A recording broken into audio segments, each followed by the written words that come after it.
गोर लागै छी सब गोटा के।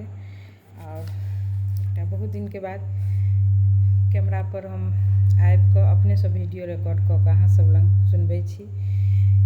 कारण बहुत दिन भऽ गेल तऽ हमरा गीत गाबैत जेना डर लागै छलै तेहन बुझाइ छलै, लेकिन तैयो अहाँ सब लग कोशिश कऽ रहल छी।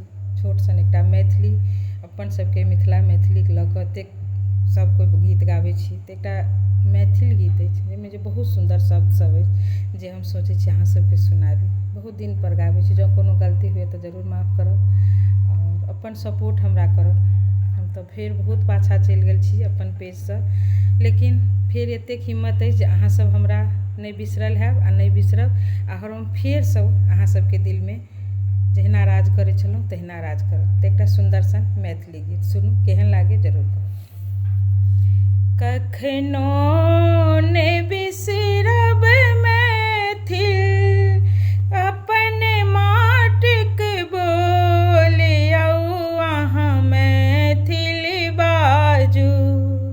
कखनो नहि बिसरब मैथिल अपन माटिक बोल, यौ अहाँ मैथिल बाजू। भाषा ई बड़ छै अनमोल, यौ अहाँ मैथिल बाजू। भाषा ई बड़ छै अनमोल, यौ अहाँ मैथिल बाजू। कखनो नहि बिसरू अपन बोल, यौ अहाँ मैथिल बाजू। गंगा में भीजल मैथिल, जमुना में तीतल, यौ अहाँ मैथिल बाजू। गंगा में भीजल मैथिल, जमुना में तीतल, यौ अहाँ मैथिल बाजू। चन सन शीतल मिठगर बोल, यौ अहाँ मैथिल बाजू।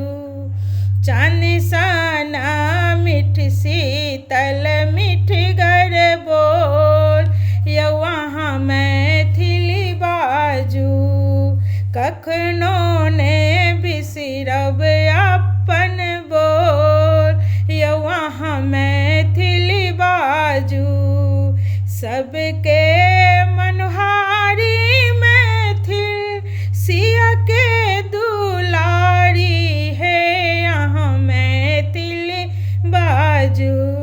सबके मनहारी मैथिल, सिया के दुलारी है, अहाँ मैथिल बाजू। बनला शिव उगना सुनते बोल, यौ अहाँ मैथिल बाजू।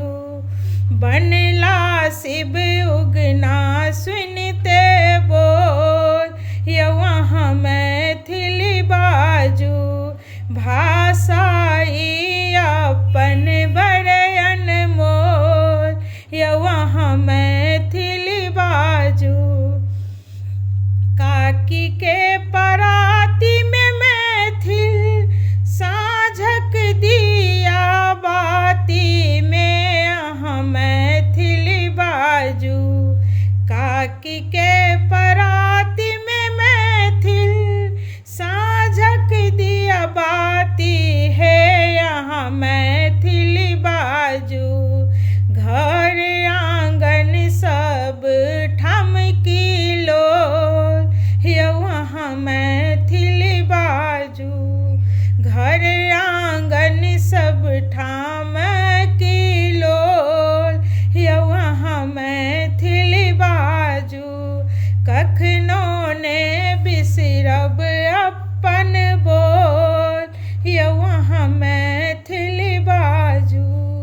कखनो नहि बिसरब अपन बोल, यौ अहाँ मैथिल बाजू।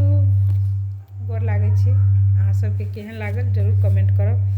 और अपन सपोर्ट साथ आशीर्वाद सब गोटा बनेने रहब सेहे अहाँ सब गोटा से आशा करै छी और फेर से गोर लागै छी।